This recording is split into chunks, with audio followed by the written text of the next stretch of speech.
നമ്മുടെ അമ്മച്ചിയും ബീനാണ്ടിയും വരാറുണ്ട്. Okay, let's start. എല്ലാവരും സിനിമ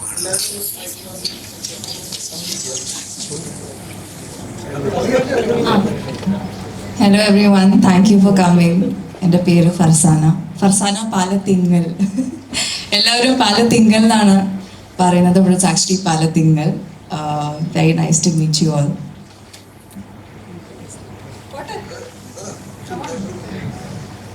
ഹായ്, എൻ്റെ പേര് ആദിശേഷൻ. ആദ്യമായിട്ടാണ് ഇങ്ങനെ ഒരു പാർട്ടിക്കൊക്കെ വരുന്നത് തന്നെ.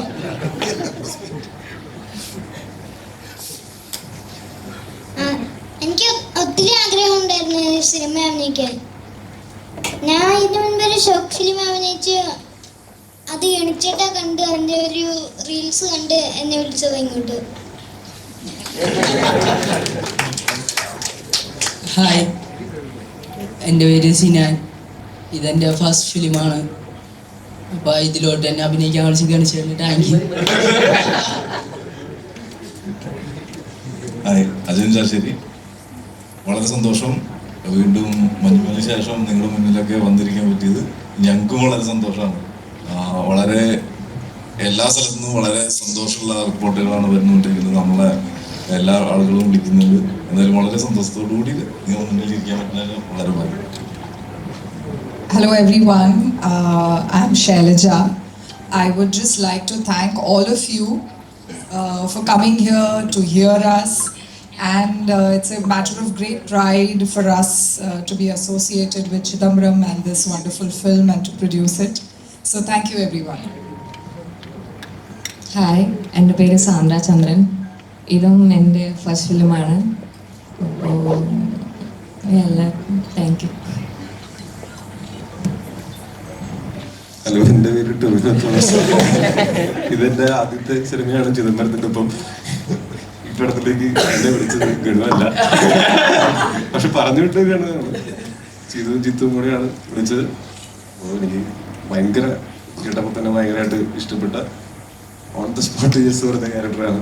അത് വന്ന് സിനിമയുടെ ഷൂട്ടിന് ജോയിൻ ചെയ്ത ഫസ്റ്റ് ഡേ ഫസ്റ്റ് ഷോട്ട് മുതൽ ഈ ഭയങ്കര ഹാപ്പി ആയിട്ടും എക്സൈറ്റഡ് ആയിട്ടും ഭയങ്കര കംഫർട്ടബിളായിട്ടും വർക്ക് ചെയ്തിട്ടുള്ള ഒരു സിനിമയാണ്. മൊത്തം ക്രൂ ഭയങ്കര അടിപൊളിയായിരുന്നു. ഈ സിനിമയിൽ ടെക്നിക്കൽ ക്രൂ എല്ലാം ഗംഭീരമാണ്. കിടിലൻ ഡയറക്ടർ, റൈറ്റർ, അതിനുള്ള എല്ലാ ഡിപ്പാർട്ട്മെൻറ്റുകളും ഗംഭീരമാവുന്ന സമയത്ത് അതിൽ അഭിനയിക്കുന്ന ആക്ടേഴ്സിനും ഭയങ്കര ഭയങ്കര അനുഗ്രഹമാണ്. ഭയങ്കര ഒരു എന്താ പറയുക സൗകര്യമാണ്. നമുക്ക് ഏറ്റവും നല്ല നമ്മുടെ പെർഫോമൻസ് പുറത്തു കൊണ്ടുവരാനായിട്ട് ഏറ്റവും നല്ല ടീമിനാണ് പറ്റുക. അങ്ങനെ ഈ സിനിമയിൽ ഒരു ക്യാരക്ടർ ചെറുതെങ്കിലും ഭയങ്കര ഇൻട്രസ്റ്റിംഗ് ആയിട്ടുള്ള ക്യാരക്ടർ ചെയ്യാൻ പറ്റിയത് വലിയ സന്തോഷമാണ്. ഹലോ, എല്ലാവർക്കും നമസ്കാരം. ഇവിടെ വന്നതിൽ ഒരുപാട് നന്ദിയുണ്ട്. ഇത് നന്ദിയുടെ ഒരു ബിഗിനിങ് മാത്രമാണ്. ഒരുപാട് നന്ദി പറയാനുണ്ട്. ഇങ്ങനത്തെ ഒരു സിനിമ എന്നും ഉണ്ടാവുന്ന ഒരു പരിപാടിയല്ല. അത് വല്ലപ്പോഴുമാണ് ഇങ്ങനത്തെ ഒരു സിനിമ ഉണ്ടാവുന്നത്. അതിൻ്റെ ഭാഗമാവാൻ ഒരുപാട് പേർക്ക് ആഗ്രഹം ഉണ്ടെങ്കിലും വളരെ കുറച്ച് പേർക്ക് സാധിക്കുന്നുള്ളൂ. അതിലൊരാളാവാൻ പറ്റിയതിൽ ഒരുപാട് സന്തോഷമുണ്ട്. അത് ചിദംബരത്തിനോടും ജിത്തുവിനോടും അതുപോലെ ഈ പടത്തിന് വേണ്ടി വർക്ക് ചെയ്ത എല്ലാവരും അവരുടെ 100% അതിൽ കൊടുത്താണ് ചെയ്തിരിക്കുന്നത്. അജയൻ ചേട്ടൻ്റെ ഗംഭീരമായ വർക്ക്, സിനാൻ, ആദി അസാധ്യ ആർട്ടിസ്റ്റുകളാണ്. പിന്നെ നമുക്കറിയാം ഫർസാന, ഇപ്പം എല്ലാവർക്കും അറിയാം, ഗംഭീരം. ട്രെയിലർ ടീസർ പോലെ ഒന്നുമല്ല, അത് പറയാനില്ല. ഒരുപാട് ഗംഭീര പെർഫോമൻസസ്. അതിന് അമ്മ, നമസ്കാരം. അമ്മയുടെ ഗംഭീര പെർഫോമൻസ്, അതുപോലെ ജിത്തുവിൻ്റെ സ്ക്രിപ്റ്റിംഗ്, കോസ്റ്റ്യൂം, ഗണപതിയുടെ കാസ്റ്റിംഗ് എല്ലാം ഒത്തു വന്ന ഇത് നമുക്ക് എല്ലാ പ്രാവശ്യവും റിപ്പീറ്റ് ചെയ്യാൻ പറ്റുന്നൊന്നല്ല. ഇതെല്ലാം കൂടെ ഒരുമിച്ച് വരുന്ന ഒരു ഗംഭീര പരിപാടി. അത് നന്നായിട്ട് റിസീവ് ചെയ്തതിന് നിങ്ങൾക്കും എല്ലാവർക്കും താങ്ക് യു സോ മച്ച്.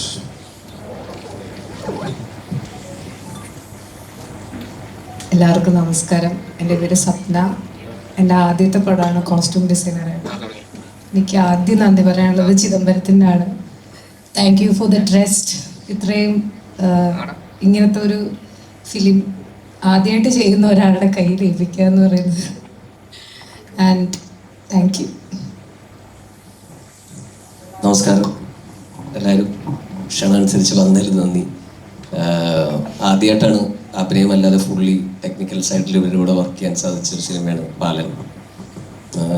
എനിക്ക് വളരെ ഏറ്റവും സ്പെഷ്യലായിട്ടൊരു സിനിമയാണ് ബാലൻ. കാരണം കുറച്ച് ബഞ്ച് ഓഫ് ഫാക്ടേഴ്സിനെ കണ്ടെത്താനും അവരോട് വർക്ക് ചെയ്യാനും അതിൽ നിന്ന് ഒരു നല്ല റിസൾട്ട് ആൾക്കാരിൽ നിന്ന് കിട്ടുന്നത് എല്ലാം വളരെ സന്തോഷമുള്ള കാര്യം.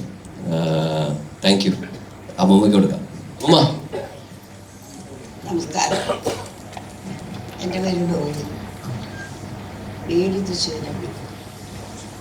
ഞാൻ എൻ്റെ കൊച്ചുമോന് ഈ യൂട്യൂബിൽ കൂടെ എനിക്ക് ഇട്ടതിൻ്റെ പേരിലാണ് ഇവരെന്നെ വന്ന് കാണാനും എനിക്കിങ്ങനെ ഒരു ആക്സിഡൻറ്റ് കാണും ഇടയായി. അതിനോട് പ്രത്യേകിച്ച് എനിക്ക് ഗണപതിയോടാണ്. കാരണം ഗണപതിയാണ് കണ്ടമാനം എന്നെ വന്ന് ശ്രമിച്ച് എൻ്റെ എല്ലാ കാര്യങ്ങളും ഒരു മകൻ്റെ പോലെ എല്ലാ കാര്യങ്ങളും ചെയ്ത് കണ്ടു. പിന്നെ ചിദംബരം ബാക്കിലാണ്. ഞാൻ പിന്നെയും ഈ മനുഷ്യനെ അറിയുന്നത് ഇങ്ങനെ ഒരാളാണ്.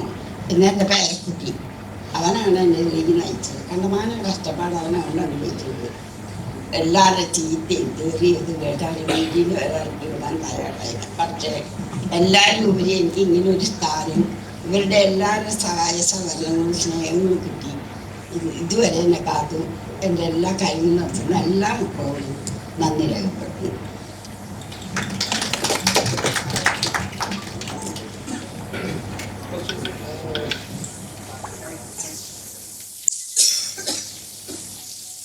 Ganapathi bro, first of all congrats. Thank you. വലിയൊരു വിജയത്തിലേക്ക് പോകട്ടെ എന്ന് ആശംസിക്കുന്നു. ബ്രോ, എൻ്റെ ക്വസ്റ്റ്യൻ എന്ന് പറയുമ്പോഴത്തേക്കും ഈ ഒരു കാസ്റ്റിങ്ങിന് മുന്നേ നടത്തിയൊരു പ്രിപ്പറേഷൻ എന്തായിരിക്കും? കാരണം ഇതൊരു പെർഫെക്റ്റ് കാസ്റ്റിംഗ് ആണ് ഈ പടത്തിനാണ് വന്നിരിക്കുന്നത്. അപ്പോൾ അതിന് മുന്നേ നടത്തിയ പ്രിപ്പറേഷൻസ് എന്തൊക്കെയായിരുന്നു? എസ്പെഷ്യലി നമ്മുടെ ഫർസാന, നമ്മുടെ സീനാൻ, പയ്യൻ, അങ്ങനെ എല്ലാവരുടെയും കാസ്റ്റിങ്. അപ്പോൾ ഈ ഒരു ഇതിനൊരു പ്രിപ്പറേഷൻ എന്താണ്? ആദ്യം ഓരോന്നെടുത്ത് പറയുന്നത് കുറേ പറയാനുണ്ട്. പക്ഷേ എന്താ പറയണ്ടേ, കുറേ നമ്മൾ ഒരു 2-3 മാസക്കാലോളം ഒരുപാട് സ്കൂളുകളിലും കേരളത്തിലുടനീളം ഒരുപാട് സ്കൂളുകളിലും ഒരുപാട് ഈ ഫീമെയിൽ ഓഡീഷൻസ് ആയാലും 10,000-4,000 പേരെയൊക്കെ നമ്മൾ ഓഡീഷൻ ചെയ്തിട്ടുണ്ട്, നേരിട്ടും അല്ലാതെയൊക്കെ. ആദ്യമൊക്കെ ഒരു കുറച്ച് ഭയങ്കര ടെൻഷനായിരുന്നു ഇത്. കാരണം ഇതൊരു ചെറിയ പയ്യനാണ് നമ്മുടെ നായകൻ. ചിദംബരത്തിൻ്റെ 3ാമത്തെ പടം മഞ്ഞുമൽ കണ്ടില്ല. അപ്പോൾ അതിൻ്റെ ഒരു പ്രഷറും ആങ്സൈറ്റിയൊക്കെ ഉണ്ടായിരുന്നു ശരിക്കും. ഇടയ്ക്ക് ഇത് പറ്റുമോ എന്നൊക്കെ ഒരു തോന്നലുണ്ടായിരുന്നു. പക്ഷേ എന്നാലും എനിക്ക് കുറച്ച് കഴിഞ്ഞപ്പോൾ ആ പ്രോസസ്സ് ഭയങ്കര എൻജോയ് ചെയ്യാൻ തുടങ്ങി. അങ്ങനെ പല ശ്രമങ്ങളുണ്ടായിരുന്നു. അങ്ങനെ ഒരുപാട് നാളുകൾക്ക് ശേഷമാണ് ആദിശേഷനാണ് നമുക്ക് ആദ്യം കിട്ടുന്നത്. ഈ പറഞ്ഞ പോലെ ഒരു ഷോർട്ട് ഫിലിമിലൊരു ചെറിയ ഗ്ലിംസ് കണ്ടിട്ടാണ് പീക്കുവിനെ ഞാൻ വിളിക്കുന്നത്. നമ്മളെ പീക്കു എന്നാണ് വിളിക്കാറ്. അപ്പോൾ പീക്കുവിൻ്റെ കണ്ണാണ് നമുക്ക് പിന്നെ സ്ട്രൈക്ക് ചെയ്തത്. അതിലൂടെയാണ് നമ്മൾ ആദ്യം പിന്നെ അമ്മയിലേക്ക് പോയത്. അമ്മ നമ്മളിവിടെ കേരളത്തിലൊക്കെ ഓഡിഷൻസ് നടത്തിയ അവസാനം മുംബൈയിൽ നിന്നാണ് ഫർസാന. മുംബൈ മോഡലായിരുന്നു ഫർസാന, തൃശ്ശൂരേരിയാണ്. അത് കഴിഞ്ഞ് ഏറ്റവും അവസാനമാണ് എനിക്ക് തോന്നുന്നു സിനാൻ കിട്ടുന്നത്. അതിൻ്റെ ഇടയ്ക്ക് അമ്മൂമ്മ ഉണ്ടായിരുന്നു. അമ്മൂമ്മേനെ പക്ഷെ നമ്മൾ കണ്ടപ്പോൾ തന്നെ നമുക്ക് വേറെ ഡൗട്ടൊന്നും ഉണ്ടായിരുന്നില്ല. കാരണം എന്താ പറയണ്ടേ, ലോട്ട് ഓഫ് ഗട്ട്സ്, ആദ്യമായിട്ട് അഭിനയിക്കുന്നതാണെന്നുള്ളൊരു ഫീലൊന്നും അമ്മൂമ്മ നമുക്ക് തന്നില്ല. അടിപൊളിയായിട്ടാണ് ചെയ്തത്. അത് കഴിഞ്ഞിട്ട് ലാസ്റ്റാണ് എനിക്ക് സിനാന് കിട്ടുന്നത്. ഭയങ്കര രസമുള്ളൊരു പ്രോസസ്സായിരുന്നു.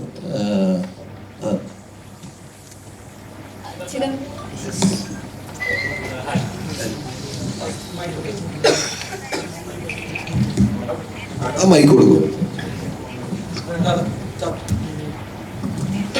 ഫസ്റ്റ് ഓഫ് ഓൾ സിനിമ കണ്ട് ഗംഭീര സിനിമ, പക്ക ഒരു തിയേറ്ററിൽ എക്സ്പീരിയൻസ് കിട്ടിയ ഒരു സാറ്റിസ്ഫാക്ഷനോടെ പറയുന്നത് ഗംഭീര ഫിലിമാണ്. First of all thank you. എന്നൊരു ഫിലിം. അപ്പം ചോദ്യം ഇതാണ്, ഇപ്പം താങ്കളിപ്പോൾ മഞ്ഞുമൽ ബോയ്സ് ആയാലും ജാനവൻ ആയാലും ഇപ്പോൾ അത് തിയേറ്ററിൽ ഓൾറെഡി പ്രേക്ഷകർ സ്വീകരിച്ച അല്ലെങ്കിൽ ഒരു എന്താ ഓൾറെഡി ഒരു എക്സ്പെക്ടേഷൻ ലെവൽ മീറ്റ് ചെയ്ത ഒരു സിനിമകളാണ് അതൊക്കെ. താങ്കൾ വിചാരിച്ച വേണമെങ്കിൽ ഒരു വലിയൊരു സ്റ്റാർ കാസ്റ്റിംഗ് നിലനിർത്തി വേണമെങ്കിൽ പോലും ചെയ്യാൻ പറ്റും. എന്നാൽ ടോവിനോ ചേട്ടൻ, ജി ചേട്ടൻ അങ്ങനെയുള്ള കുറച്ച് സ്റ്റാർസ് മാത്രമല്ല ബാക്കി എല്ലാ പുതുമുഖങ്ങളെ ഇൻട്രൊഡ്യൂസ് ചെയ്ത് ചെയ്യാന്ന് പറയുന്നത് ഒരു ചെറിയൊരു ടാസ്ക് കൊണ്ട് ഒരു ചെറിയൊരു എന്താ പറയാ ഒരു 50-50 ചാൻസ് ആണ്. എന്തായിരുന്നു ആ ഒരു ഇനിഷ്യേറ്റീവ് എടുക്കാനുള്ളൊരു? ഇത് ഈ സിനിമ ചെയ്യാനുള്ള പ്രചോദനവും ധൈര്യവും ഇതിന്റെ സ്ക്രീൻ പ്ലേ തന്നെയാണ്. ഇതിന്റെ സ്ക്രീൻ പ്ലേ ജിത്തുനെ എന്ന് കേട്ടപ്പം ഇത് എങ്ങനെ ചെയ്താലും വളരെ നല്ല രീതിയിൽ വരുന്ന ഒരു കഥയാണെന്ന് എനിക്ക് നല്ല ഉറപ്പുണ്ടായിരുന്നു. പിന്നെ ടൊവിനോ ജീനെല്ലാം എന്താ പറയുക, like they also trusted in the story and came without much doubts and thank you for that. എന്താ പറയുക, ഈ സിനിമയുടെ കഥ തന്നെയാണ് ഇതിന്റെ ധൈര്യവും പ്രചോദനവും. ശരിക്കും ഇതിലെ കഥാപാത്രങ്ങൾ ഒരു ജേർണിയാണ്. പ്രേക്ഷകരെ ആ ജേർണിയിലേക്ക് ഇപ്പൊ ഒരു പോയിന്റ് കഴിയുമ്പോൾ ഇവർ ആരാണ്, ഏതാണ്, എന്താണ്, ഇങ്ങനെ പ്രേക്ഷകൻ തന്നെ ചോദിച്ചു തുടങ്ങുന്നുണ്ട്. അപ്പോൾ അതൊരു പ്രേക്ഷകനെ കൂടെ അങ്ങനെ ഒരു ചോദിപ്പിക്കാന്ന് പറഞ്ഞ ചെറിയൊരു പ്രോസസ് അല്ല. ശരിക്കും പറയാം ഇവരുടെ കഥാപാത്രങ്ങൾ എന്താണെന്ന് ഒരു പോയിന്റ് ആകുമ്പോൾ നമുക്ക് ബ്രേക്ക് ആവുന്നുണ്ട്. അപ്പോൾ എത്രത്തോളം ടഫായിരുന്നു ആ സ്ക്രിപ്റ്റിൽ എപ്പോഴും കൺഫ്യൂഷൻ വന്നിരുന്നു? സ്ക്രിപ്റ്റ് ഇപ്പോൾ നിങ്ങൾ പറഞ്ഞ പോലെ തന്നെ എല്ലാ കഥയിലും നമ്മൾ പ്രേക്ഷകരും കൂടെ ആ കഥ പറച്ചിലിന്റെ ഭാഗമാക്കണം. ഞാനൊരു 3 പറയും, ബാക്കി യു ഫില്ലിൻ. അപ്പൊ അങ്ങനത്തെ ഒരു കൊടുക്കൽ വാങ്ങലുണ്ടെങ്കിൽ സിനിമ ഭയങ്കര എൻഗേജിങ്ങും ആൾക്കാർക്ക് ആ സ്റ്റോറി ടെല്ലിങ്ങിന്റെ ആ ജേർണിയിൽ അവരുടെ പാർട്ടായിട്ട് അപ്പോൾ എല്ലാം സ്പൂൺ ഫീഡ്. അപ്പം ഞാൻ കുറച്ച് ഫില്ല് ചെയ്യും, ബാക്കി നിങ്ങൾ ഫില്ല് ചെയ്യും. അങ്ങനത്തെ ഒരു രീതിയാണ് നമ്മളിൽ അപ്രോച്ച് ചെയ്തിരിക്കുന്നത്. ഫസ്റ്റ് ഫിലിമാണ്, ഒരു എക്സ്പീരിയൻസ് ആണ്. ഒരു ബിഗ് സ്ക്രീനിൽ പ്രേക്ഷകരിൽ എത്തിക്കാന്ന് പറഞ്ഞത് ചെറിയൊരു കാര്യമല്ല. അപ്പോൾ എന്റെ ട്രെയിലർ ഒക്കെ ഇറങ്ങിയ സമയത്ത് ആളുകൾ വിചാരിച്ചത് ഒരു സൈക്കോ പടമായിരിക്കും, ഒരു സൈക്കോ ക്യാരക്ടറൊക്കെ ആയിരിക്കും, അങ്ങനത്തെ ഒരു ഇതുണ്ടായിരുന്നു. എന്തൊക്കെയായിരുന്നു എന്ത് എക്സ്പെക്ടേഷൻസ് ആണ് ഇത് ചെയ്യുന്ന സമയത്ത്? മെയിൻ എക്സ്പെക്ടേഷൻ എന്ന് പറഞ്ഞാൽ ഇത്രക്കും ടാലന്റഡും എസ്റ്റാബ്ലിഷ്ഡ് ആയ ഒരു ടീമല്ലേ. അപ്പോൾ അവരൊരു ലെവലിലാണെങ്കിൽ നമ്മളും അങ്ങോട്ടേക്ക് എങ്ങനെയെങ്കിലും ഒന്ന് എത്തിച്ചു വരണം. അപ്പോൾ ആ ഒരു ചെറിയൊരു പ്രഷർ ഉണ്ടായിരുന്നു. പക്ഷേ mainly I just wanted to enjoy the journey, ഷൂട്ടിൻ്റെ എക്സ്പീരിയൻസ്. അത് ശരിക്കും ആക്ച്വലി എൻജോയ് ചെയ്ത് truly living it through and through. ഈ കഥയിലെ കഥാപാത്രം എത്രത്തോളം നമുക്ക് റിലേറ്റ് ചെയ്യാൻ പറ്റും? ഇപ്പം ബാലനെ ഹാൻഡിൽ ചെയ്യാന്ന് പറഞ്ഞ ചെറിയ ബാലൻ ഭയങ്കര ഹൈപ്പർ ആയിട്ടുള്ള ഒരാളാണല്ലോ. അതെ അതെ, കൂടുതൽ റിലേറ്റ് ഒന്നും ചെയ്യാൻ പറ്റില്ല. അവള് ഇത്തിരി എന്താ പറയാ ക്വസ്റ്റനബിൾ കാര്യങ്ങളൊക്കെ ചെയ്യുന്ന ഒരു ക്യാരക്ടറാണ്. So I can fully relate to her. പക്ഷേ റിലേറ്റ് ചെയ്യുന്ന ഒരു കാര്യം എന്ന് പറഞ്ഞാൽ അവളുടെ ലോയൽറ്റി, അവളുടെ മകനോടുള്ള loyalty is just like can't even explain it. അപ്പോൾ that's the same kind of loyalty that I believe in when it comes to people that we love. Yeah. Normally ഈ സിനിമയിൽ ഒരു പ്രത്യേകിച്ച് നോക്കുമ്പോൾ ഒരു ആളുകളല്ല, കഥാപാത്രങ്ങളാണ് ആ വ്യക്തികളെ ചൂസ് ചെയ്തിട്ട് ഫീൽ ചെയ്തു. ഓരോ ചെറിയ കഥാപാത്രങ്ങൾക്കാണെങ്കിൽ പോലും കുറച്ച് നേരം ഉണ്ടെങ്കിൽ പോലും അത് ആപ്റ്റാന്ന് നമുക്ക് ഫീൽ ചെയ്യുന്നുണ്ടായിരുന്നു. അപ്പം ഈ സിനിമയിൽ ടോനി ചേട്ടൻ ഈ കാസ്റ്റ് ക്രൂ എന്നുള്ള കഥ ഇത് ചെയ്യണം എന്ന് അല്ലെങ്കിൽ ഇത് എന്റെ കരിയറിൽ ഉണ്ടായിരിക്കണം എന്ന് തോന്നുന്ന ഒരു ബുക്ക് ചെയ്തൊരു എലമെന്റ് ഉണ്ടാവുമല്ലോ, എന്തായിരിക്കും? ഇതിന്റെ കഥ കേട്ടപ്പോൾ തന്നെയാണ്. കഥ കേട്ടപ്പോൾ എൻ്റെ ക്യാരക്ടർ ഒരു ഹാർഡ്ലി 10-15 മിനിറ്റ്സ് സിനിമയിൽ ഉള്ളൂ. പക്ഷേ അതിൻ്റെ ഉള്ളിൽ തന്നെ ആ ക്യാരക്ടറിൻ്റെ ഒരു തുടക്കവും മധ്യവും അവസാനവും ഉണ്ട്. ക്യാരക്ടറിന് ഒരു ആർക്ക് കൃത്യമായിട്ടുണ്ട്. അത് എൻ്റെ ക്യാരക്ടർ മാത്രമല്ല, ഇതിലെ ഏത് ക്യാരക്ടറിനെ തോന്നി കഴിഞ്ഞാലും അവരുടെ നല്ലതും ചീത്തയുമായിട്ടുള്ള സ്വഭാവങ്ങൾ, അവരുടെ വൾനറബിലിറ്റീസ്, അതൊക്കെയാണ് അവർ കുറച്ചും കൂടെ റിലേറ്റബിളും ആൾക്കാർക്കെല്ലാം നന്നായിട്ട് മനസ്സിലാവുകയും ചെയ്യുന്നത്. നമ്മൾ ആരും ബ്ലാക്ക് ആൻഡ് വൈറ്റിലല്ലല്ലോ നമ്മളെ തന്നെ ഡിഫൈൻ ചെയ്യാൻ പറ്റുക. ഗ്രേ ഏരിയാസ് ഉണ്ടാവും, നമ്മുടെ വൾനറബിലിറ്റീസ് ഉണ്ടാവും. അത് ഫോഴ്സ്ഫുള്ളി അല്ലാതെ ഓരോ ക്യാരക്ടറിൻ്റെയും അത് എനിക്ക് സിനിമ കണ്ടുകൊണ്ടിരുന്നപ്പോൾ അത് ഫീൽ ചെയ്തിരുന്നു. അപ്പോൾ അത് കഥ കേൾക്കുമ്പോൾ തന്നെ നമുക്കത് വ്യക്തമായിട്ട് കിട്ടിയായിരുന്നു. ഇവർ പറഞ്ഞപ്പോൾ എനിക്ക് മനസ്സിലായി, പിന്നെ ഭയങ്കര സന്തോഷം തോന്നി. ഇപ്പോൾ ഏതൊരു ആക്ടറാണെങ്കിലും അയാൾക്ക് അങ്ങനത്തെ നല്ല കഥാപാത്രങ്ങൾ കിട്ടുന്നതല്ലാതെ ശൂന്യതയിൽ നിന്ന് നമുക്കൊന്നും ഉണ്ടാക്കാൻ പറ്റില്ലല്ലോ. അപ്പം അങ്ങനെ ഒരു കഥാപാത്രം വരുന്ന സമയത്ത് ഇവരുടെ മനസ്സിൽ ഞാൻ വന്നു എന്ന് പറയുന്നതും അത് എൻ്റെ അടുത്തേക്ക് ഇവർ എത്തി എന്ന് പറയുന്നതും എനിക്കത് ചെയ്യാൻ പറ്റി എന്ന് പറയുന്നതും ഒക്കെ ഭയങ്കര സന്തോഷവും ഭയങ്കര ഭാഗ്യമാണ്. എന്താ വെച്ചാൽ ഇങ്ങനത്തെ ചെയ്യാൻ ഭയങ്കര ആഗ്രഹം ഉണ്ടാവും, എല്ലാ ആർട്ടിസ്റ്റുകൾക്കും ഉണ്ടാവും. അത് എൻ്റെ പെട്ടെന്നുള്ളൊരു രൂപവും ഒക്കെ വെച്ചിട്ട്, അല്ലെങ്കിൽ ഞാൻ മുമ്പ് ചെയ്തിട്ടുള്ള സിനിമകൾ വെച്ചിട്ട് ഞാൻ ഇങ്ങനെ ഒരു ക്യാരക്ടറിലായിരിക്കില്ല ചിലപ്പോൾ സാധാരണ ആൾക്കാർ ആദ്യം ഫസ്റ്റ് തോട്ടിൽ വിളിക്കുക. പക്ഷേ ഇതിലെനിക്ക് ഇവർ വിളിച്ചപ്പോൾ തന്നെ എനിക്ക് ഏറ്റവും സന്തോഷം തോന്നിയത് ഈ ഒരു ക്യാരക്ടർ. ഇതിൻ്റെ രൂപമൊന്നും അന്ന് എന്തായിരിക്കും എന്നൊന്നും നമുക്ക് അറിയില്ലായിരുന്നു. അതൊക്കെ നമ്മൾ ഷൂട്ടിന് തൊട്ട് മുമ്പൊക്കെയാണ് അത് തീരുമാനിക്കുന്നത്. പക്ഷെ ക്യാരക്ടർ എനിക്ക് മൊത്തത്തിൽ ഭയങ്കരമായിട്ട് വർക്ക് ആയി. അതായത് ഈ ഇപ്പോൾ ചിലപ്പോൾ ഈ പടത്തിൽ ഞാൻ സ്പോയിലർ ആയതുകൊണ്ട് പറയുന്നില്ല, പക്ഷെ എൻ്റെ ക്യാരക്ടറിന് ഒരു സ്വഭാവമുണ്ട്. അപ്പോൾ ഞാനെന്ന് വെച്ചാൽ എനിക്കും ഈ ഇവൻ്റെ പ്രായത്തിൽ ഇവനേക്കാളും ഒരു തൊട്ട് താഴെയായിരിക്കും എൻ്റെ മോൻ. അവനേക്കാളും ഒരു സിനാനേക്കാളും ഒരു 2-3 വയസ്സ് 4 വയസ്സ് താഴെയായിരിക്കും എൻ്റെ മോള്. അപ്പോൾ എനിക്കത് മനസ്സിലാവും പല കാര്യങ്ങളും. എൻ്റെ ക്യാരക്ടർ എന്തുകൊണ്ട് അവരോട് എങ്ങനെയൊക്കെ പെരുമാറുന്നു എന്നുള്ളത് മനസ്സിലാക്കാനുള്ള ഒരു ജീവിതാനുഭവം എനിക്കായിട്ടുണ്ടാവും. അതിൻ്റെ ആയിരിക്കും. പിന്നെ ഞങ്ങൾ എൻ്റെ സിനിമകൾ കണ്ടിട്ട് മാത്രമായിരിക്കണമെന്നില്ല, ഞങ്ങൾ നമ്മൾ പേഴ്സണലി പരിചയമുണ്ട്. ഇപ്പോൾ ചിതുവാണെങ്കിലും നമ്മൾ ഒരുമിച്ച് വർക്ക് ചെയ്യണ ആദ്യമാണെങ്കിലും കുറേ നാളായിട്ട് പരിചയമുണ്ട്. അതുപോലെ വേണമായിട്ടും വർക്ക് ചെയ്തിട്ടുണ്ട്, അല്ലാതെയും പരിചയമുണ്ട്. ജിത്തു പണ്ട് ഗപ്പിയിൽ അസിസ്റ്റന്റ് ഡയറക്ടറായിരുന്നു, മറഡോണയിൽ അസിസ്റ്റന്റ് ഡയറക്ടറായിരുന്നു. അപ്പോൾ അന്ന് മുതൽ ജിത്തുവിനെ അറിയാം. അപ്പോൾ ചിലപ്പോൾ ഞങ്ങളുടെ പേഴ്സണൽ സമയങ്ങളിൽ എൻ്റെ സംസാരത്തിലും പെരുമാറ്റത്തിലും കണ്ടിട്ടുള്ള എന്തെങ്കിലും കാര്യങ്ങളായിരിക്കാം ഒരു പക്ഷേ എന്തൊക്കെ കാരണം കൊണ്ടാണെങ്കിലും ഇത് ഈ കഥാപാത്രം എന്നെ വിശ്വസിച്ച് ഏൽപ്പിച്ചു എന്ന് പറയുന്നത് ഇനിയും ചിലപ്പോൾ കൂടുതൽ ആൾക്കാർക്ക് ഞാൻ ചെയ്തിട്ടില്ലാത്ത പോലത്തെ ക്യാരക്ടേഴ്സ് എന്നെ ഏൽപ്പിക്കാനായിട്ടൊരു ധൈര്യം കൊടുക്കുമായിരിക്കും. എങ്ങനെ ഉണ്ടായിരുന്നു നമ്മുടെ ബാലിനോടുള്ള അഭിനയിച്ചപ്പോൾ കാരണം ഇന്റർവ്യൂസ് ഒക്കെ കണ്ടിട്ടുണ്ടാവും, ഒറ്റ ടേക്ക് ഫസ്റ്റ് ടേക്കിലൊക്കെ റെഡിയാക്കിയ ഒരുപാട് ഷോട്ടുകൾ ഉണ്ടെന്ന് പറയാം. അപ്പൊ ഈ ഒരു ഏജില് ഇതേപോലത്തെ ഇന്റർവ്യൂ കണ്ട ഞാൻ നേരിട്ട് കണ്ടല്ലേ. ഞാൻ വരുമ്പോഴത്തേക്കും ഇവൻ സീസൺ ആയിട്ടുണ്ട്. ഞാൻ ഈ സിനിമയിൽ ജോയിൻ ചെയ്യുമ്പോഴത്തേക്കും ഇവൻ ഭയങ്കര പ്രൊഫഷണലായിട്ട് ഷോട്ടിന്റെ സമയത്തൊക്കെ റെഡി സാർ എന്നൊക്കെ പറഞ്ഞിട്ട്, അത് പുലർച്ചയ്ക്കൊക്കെയാണ് നമ്മൾ നൈറ്റ് ഷൂട്ടുകളൊക്കെ ഞങ്ങളുണ്ടായിരുന്ന സീനുകൾ പറയുന്നത് നൈറ്റൊക്കെ ആയിരുന്നു. അപ്പോൾ 6 വയസ്സുള്ള കുട്ടിക്ക് രാത്രി ഉറക്കം കളയേണ്ട കാര്യമില്ല. നമ്മളെന്ന് വെച്ചാൽ ഇങ്ങനെ സിനിമ ഇങ്ങനെയാണ് അതാണ് ഇതാണെന്നൊക്കെ തിരിച്ചറിഞ്ഞ് എക്സ്പീരിയൻസും ഒക്കെ ആയിട്ടാണ് നമ്മളിങ്ങനെ ഉറക്കം കളയുന്നത്. പക്ഷെ ഇവനെ സംബന്ധിച്ചിടത്തോളം ഇവന്റെ ഒരു ഈ പ്രായത്തിൽ തന്നെ ഇത്രയും വെളിവുണ്ടാവുക എന്ന് പറയുന്നത് തന്നെ ഭയങ്കര കാര്യമാണ്. അവൻ വളരെ പ്രൊഫഷണലായിട്ടാണ് അഭിനയിക്കേണ്ടതാണ്. മാത്രമല്ല ഞങ്ങൾക്ക് കുറേ സമയം ഞങ്ങൾക്ക് സ്പെൻഡ് ചെയ്യാനായിട്ട് കിട്ടിയായിരുന്നു. ബോട്ടിലും സ്കൂട്ടറിലും ഒക്കെ ആയിട്ട് ഞങ്ങൾ പോകുമ്പോൾ ഞങ്ങളിങ്ങനെ കുറേ കഥയൊക്കെ പറയും. എൻ്റെ വീട്ടിലെ കഥയും പറയും, ഞാൻ എൻ്റെ വീട്ടിലെ കഥയും പറയും. അങ്ങനെ ഞങ്ങൾ കുറേ സമയം കിട്ടിയായിരുന്നു. സിനാനായിട്ടാണെങ്കിലും സിനാൻ ഞങ്ങൾ അത് കഴിഞ്ഞിട്ടും സിനാൻ അപ്പോൾ ആ സമയത്തെ ഷൂട്ടിൻ്റെ സമയത്ത് ഞങ്ങളുടെ ഷൂട്ട് എടുക്കുന്ന സമയം മുതൽ അവിടെ ഉണ്ട്. അത് കഴിഞ്ഞ് സിനാനിലേക്ക് വരുന്ന സമയത്ത് ഇവൻ ആ ക്യാരക്ടറിന്റെ ഇന്നസെൻസ് ആണ് പ്ലേ ചെയ്തിരുന്നതെങ്കിൽ സിനാൻ വരുന്ന സമയത്ത് സിനാൻ അതിന്റെ ഇന്റൻസിറ്റി, ആ ബാലന്റെ ഇന്റൻസിറ്റിയിലേക്ക് എത്തിക്കുന്നത് ആ വളർന്നതിന് ശേഷമുള്ളത് അത് സിനാനായിരുന്നു. അത് ആദ്യമായിട്ട് സിനിമയിൽ അഭിനയിക്കുന്ന ആൾക്കാരാണ്. അപ്പൊ നമുക്ക് എല്ലാവർക്കും ഒരു ആദ്യത്തെ സിനിമ ഉണ്ടായിരുന്നല്ലോ. അപ്പൊ അന്ന് നമുക്കുണ്ടായിരുന്ന മാനസികാവസ്ഥയും നമുക്കുണ്ടായിരുന്ന അറിവും എക്സ്പീരിയൻസും ഒക്കെ എന്തായിരുന്നു നമുക്ക് നല്ല ധാരണയുണ്ട്. ആ സ്ഥലത്ത് നിന്നുകൊണ്ട് ഇവര് ഇത്രയും നല്ല പെർഫോമൻസ് ക്യാരക്ടർ ഫുൾ ഓഫ് ചെയ്ത് ഭയങ്കര അടിപൊളിയാണ്. പിന്നെ ഇത് സിനിമ കണ്ടപ്പോഴാണ് ബാക്കിയുള്ളവരുടെയൊക്കെ പെർഫോമൻസ് ഞാൻ കുറച്ചൊക്കെ കണ്ടിട്ടുണ്ടായിരുന്നു ഷൂട്ടിന്റെ സമയത്ത്. ഇത് ഈ ഫർസാനിയും ആദ്യമായിട്ടാണ് അഭിനയിക്കുന്നത്, പക്ഷെ സിനിമ കണ്ടു കഴിഞ്ഞാലും അങ്ങനെ തോന്നില്ല. അതുപോലെ അമ്മൂമ്മയുടെ ആണെങ്കിലും പൊളി ക്യാരക്ടറായിരുന്നു. അത് ആ ക്യാരക്ടർ പറഞ്ഞപ്പോൾ തന്നെ ഞാൻ ചോദിച്ചത് ആരാണ് ക്യാരക്ടർ ചെയ്യണം, ആരാണ് ക്യാരക്ടർ ചെയ്യുന്നതെന്ന് ചോദിച്ചിട്ട്. അത് പക്ഷെ എനിക്ക് അത് കാണാനും പറ്റിയില്ല. ഞാൻ ഇപ്പോഴാണ് കാണുന്നത്. അന്ന് പറഞ്ഞിരുന്നു ഒരു അമ്മൂമ്മ വന്നിട്ടുണ്ട്, പൊള്ളിച്ചിട്ടുണ്ട്, അന്നേ പറഞ്ഞിട്ടുണ്ട്. അപ്പൊ അത് തിയേറ്ററിൽ കാണാം എന്നുള്ള വെയിറ്റ് ചെയ്തിരിക്കുകയാണ്. പിന്നെ ജീനൊക്കെ ഞങ്ങൾക്ക് കുറേ നാളായിട്ട് അറിയണത് ജീൻ്റെ മുമ്പത്തെ മഞ്ഞുകൊല്ലിയാണെങ്കിലും ഒക്കെ പെർഫോമൻസസ് ഒക്കെ ഭയങ്കര അടിപൊളി പെർഫോമൻസസ്. എനിക്ക് ഭയങ്കര ഇഷ്ടപ്പെട്ട പെർഫോമൻസ്. ഇതിലെ ക്യാരക്ടർ പവിത്ര എന്നുള്ള ക്യാരക്ടർ കേട്ടപ്പോൾ ധാരാ എന്നുള്ള കാര്യം നമുക്ക് പൊതിയുണ്ടാവുമല്ലോ നല്ല ക്യാരക്ടേഴ്സ് കേൾക്കുന്ന സമയത്ത്. അപ്പൊ അത് ജീനാണെന്ന് പറഞ്ഞപ്പോ അത് എനിക്ക് കിട്ടി. ആ കഥ പറയുമ്പോൾ തന്നെ എനിക്ക് കിട്ടി. അത് ഞാൻ ഇന്നാവുന്നതിന് മുമ്പ് ജീൻ ഇന്നായിട്ടുണ്ട്. അതുപോലെ എല്ലാവരുടെയും ഗിരീഷ് ഷെട്ടിയുടെ ആണെങ്കിലും എല്ലാവരുടെയും. ഇപ്പം ഗണപതി വെറുതെ ഇരുത്തിക്കൊണ്ട് പറയണതല്ല, എല്ലാവരും പറഞ്ഞു. പക്ഷെ ശരിക്കും അത് അത്ര ഇമ്പോർട്ടൻ്റ് ആണ് ഒരു സിനിമയിൽ. ഞാൻ എൻ്റെ തന്നെ ഒരു എക്സാമ്പിൾ പറയാം. ഗണപതിയാണല്ലോ ഫസ്റ്റ് ഇങ്ങനെ ഇവർ ഒരുമിച്ചാണല്ലോ തീരുമാനിക്കണം. അങ്ങനെ ഒരു തോട്ട് വരിക എന്ന് പറഞ്ഞാൽ ഞാൻ മുമ്പ് ചെയ്തിട്ടുള്ള ക്യാരക്ടേഴ്സ് പോലത്തെ ഒരു ക്യാരക്ടർ അല്ല ഇത്. ഒരു ക്യാരക്ടർ ആര് ചെയ്യണം എന്ന് ഡിസൈഡ് ചെയ്യുന്ന ഒരു കാസ്റ്റിംഗ് ഡയറക്ടറിന്റെ ഇമ്പോർട്ടൻസ് ഒരു സിനിമയിൽ എത്രത്തോളം ഉണ്ടെന്നുള്ള ഭയങ്കര എക്സാമ്പിൾ ആയിരിക്കും ചിലപ്പോൾ ഈ സിനിമയിലെ ഓരോ കാസ്റ്റിംഗും.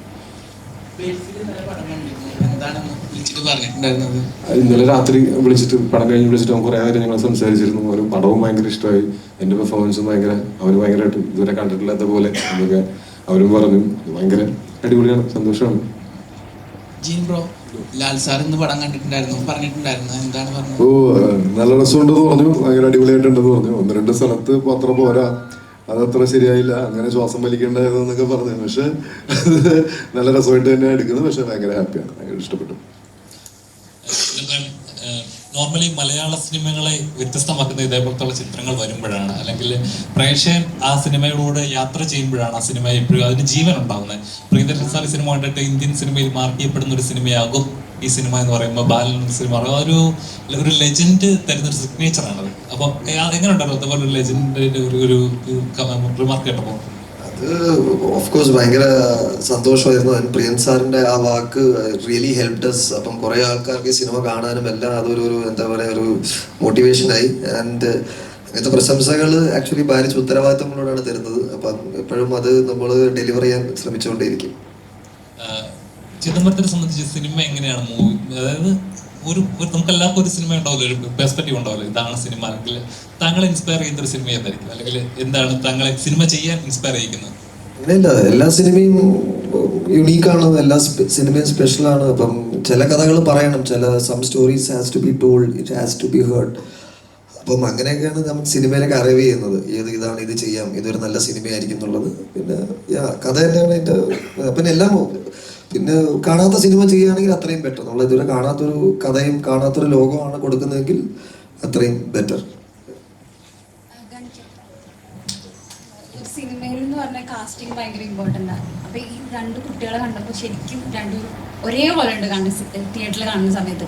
അപ്പോൾ പ്രത്യേകിച്ച് പിള്ളേരെന്ന് പറഞ്ഞു കഴിഞ്ഞാൽ അവരുടെ മൈൻഡ് ഇങ്ങനെ മാറിക്കൊണ്ടേയിരിക്കും. അപ്പോൾ അവരൊക്കെ എങ്ങനെയാണ് ട്രെയിൻ ചെയ്തിട്ടുണ്ട്, പ്രത്യേകിച്ച് മോനെ?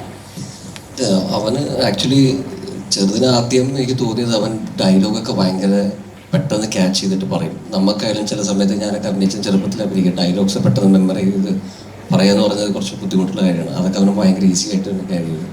പിന്നെ സിനാനും ആയാലും പിന്നെ ആദ്യമൊക്കെ ഒരു 10 ദിവസം കഴിയുമ്പോൾ ആർക്കായാലും നമ്മൾ ഒരു ഷൂട്ടിൻ്റെ ഒരു എക്സൈറ്റ്മെൻറ്റ് കുറയും.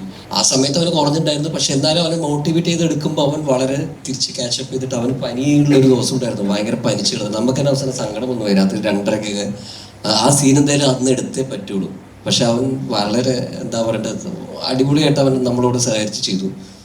സിനാൻ ആദ്യം കാണുന്ന തന്നെ സിനാൻ എനിക്കൊരു വീഡിയോ അയക്കായിരുന്നു, ചേട്ടാ എനിക്കിങ്ങനെ അഭിനയിക്കാൻ താല്പര്യമുണ്ട്, ഞാനിങ്ങനെ ലൊക്കേഷനിലൊക്കെ പോകുമ്പോൾ എന്നെ എല്ലാവരും ആട്ടിപ്പാക്കും, അപ്പം ഞാൻ തന്നെ ഒരു ഷോർട്ട് ഫിലിം എടുക്കാൻ തീരുമാനിച്ചു പിള്ളേരെ വെച്ചിട്ട്, അതിൽ ഞാനും അഭിനയിച്ചിട്ടുണ്ട്, ചേട്ടൻ ഒന്ന് കണ്ടിട്ട് പറയുമെന്നൊക്കെ ചോദിച്ചു. അങ്ങനെ ഞാൻ സിനാൻ ഇവൻ്റെ വർത്താനം എനിക്ക് ഇഷ്ടപ്പെട്ടപ്പോൾ ഞാൻ പറഞ്ഞു, കാര്യം ചെയ്യും വാ ഫ്ലാറ്റിലേക്ക് വാ എന്ന് പറഞ്ഞു. ഇവൻ താഴെ എത്തി കഴിഞ്ഞിട്ട് ഇവനൊരു അരമണിക്കൂറായിട്ട് ഞാൻ കാണില്ല, താഴെ എത്തി എന്നും പറയുന്നുണ്ട്. അപ്പോൾ ഞാൻ ചോദിച്ചു, 12ാമത്തെ നിലയാണ് നമ്മുടെ ഓഫീസ്, ചേട്ടാ ഞാൻ നടന്ന് കയറിക്കൊണ്ടിരിക്കുകയെന്ന് പറഞ്ഞു. ഞാൻ പറഞ്ഞാൽ ലിഫ്റ്റില്ലേ എന്ന് ചോദിച്ചു. ഇല്ലടാ എനിക്കൊന്ന് പ്രിപ്പയർ ചെയ്യണം, ഞാൻ നടത്തത്തിൽ പ്രിപ്പയർ ചെയ്ത് വന്നോളാം. ഞാൻ പറഞ്ഞാൽ കൊള്ളാലോ. അത് കഴിഞ്ഞ് ഇവൻ ഡയലോഗ്സ് ഒക്കെ നോക്കി, ചേട്ടാ എനിക്ക് കുറച്ച് സമയം വേണം. അപ്പോൾ ഇവൻ ബാക്കിയുള്ള ആൾക്കാർ വന്ന പോലെ പെരുമാറുന്ന പോലെ അല്ലായിരുന്നു അവൻ്റെ പെരുമാറ്റം സിനാൻ്റെ. അപ്പോൾ അതെനിക്ക് കുറച്ച് ഇൻട്രസ്റ്റിംഗ് ആയിട്ട് തോന്നി. പിന്നെ അവൻ്റെ ഫസ്റ്റ് ഓഡിഷൻ ടൈപ്പും കൂടെ കണ്ടപ്പോഴത്തേക്ക് നമുക്ക് ഫിക്സായി. പക്ഷേ ഞാൻ പറയുന്നത് ഈ സിനാൻ എനിക്ക് ഫിക്സ് ആയത് സിനാനെ എന്താ പറയണ്ടേ അവൻ്റെ ആറ്റിറ്റ്യൂഡും അവൻ്റെ പെർഫോമൻസും കണ്ടിട്ടാണ്. പക്ഷെ ഇത് ഒരിക്കലും അതായിട്ട് മാച്ച് ആവും എന്നുള്ളത്, അത് മാച്ച് ആവണേ എന്നുള്ളതാണ്. പക്ഷെ നമ്മൾ ഫോട്ടോ ഒക്കെ എടുത്ത് നോക്കിയപ്പോൾ അതൊരു ഭാഗ്യം തന്നെ പറയാം. കാരണം എന്ന് വെച്ചാൽ നമുക്ക് നമ്മളെ മനസ്സിന് ഇഷ്ടപ്പെട്ട പെർഫോമൻസ് അത് ഇവർ തമ്മിൽ രണ്ടും മാച്ച് ആവുന്നു. അത് പ്രിയൻ സാറും നമ്മുടെ അടുത്ത് വന്ന് പറഞ്ഞിട്ടുണ്ടായിരുന്നു ഒരേപോലെ ഉണ്ടായിരുന്നു കാണാൻ എന്നുള്ളത്. അപ്പോൾ അത് ആക്ച്വലി എനിക്ക് തോന്നുന്നു നമ്മളൊരു നല്ല ഒരു മോട്ടീവിന് വേണ്ടി വർക്ക് ചെയ്യുമ്പോൾ ചിലതൊക്കെ നമുക്ക് വേണ്ടി ഹാപ്പൻ ചെയ്യും. അതാണ് സംഭവിച്ചത് ഇവിടെ.